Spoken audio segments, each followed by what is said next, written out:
Takže čus lidi, vítejte u dnešního videa. Hlásím se vám Silicon a dneska si tady zahrajeme hru World of Warplanes. Tak můžeme jít na to, jenom se uděláme jednu věc. To je strašně nahlas. Takže si to trochu...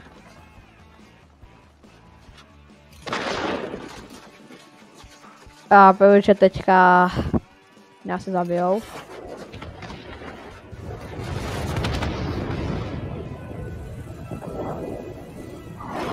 Dobře, přežili jsme to. No to je... Prostě strašně nahlas. Pardon, že teďka on to tady tohle tak dělám, ale... Damn! Tak je to dobré. Můžeme letět takovou věž. Tak které vlastně můžeme střídat. A tohle je bitevník, pokud to dobře... To někde... Oh no.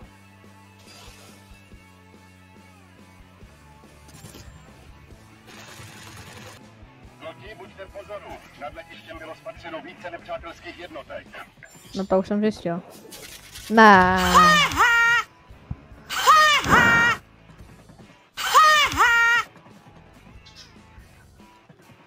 To nešlo zvednout. Samo ne. Prostě nešlo zvednout, nevím proč. No, asi tady půjdem.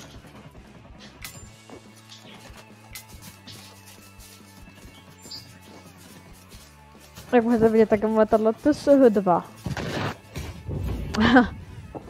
Hodně zvláštní název.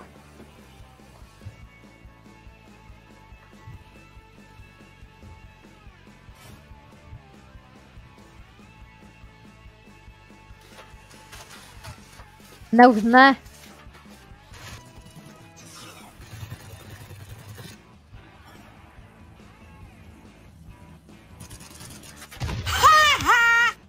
To něco prostě nešlo zase zvednout. Myš.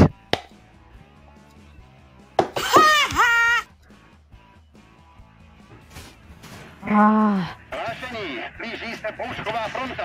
Brzy nebudeme moci poskytnout žádnou podporu. Rozumíte? Nepínám. Já nechci poušku.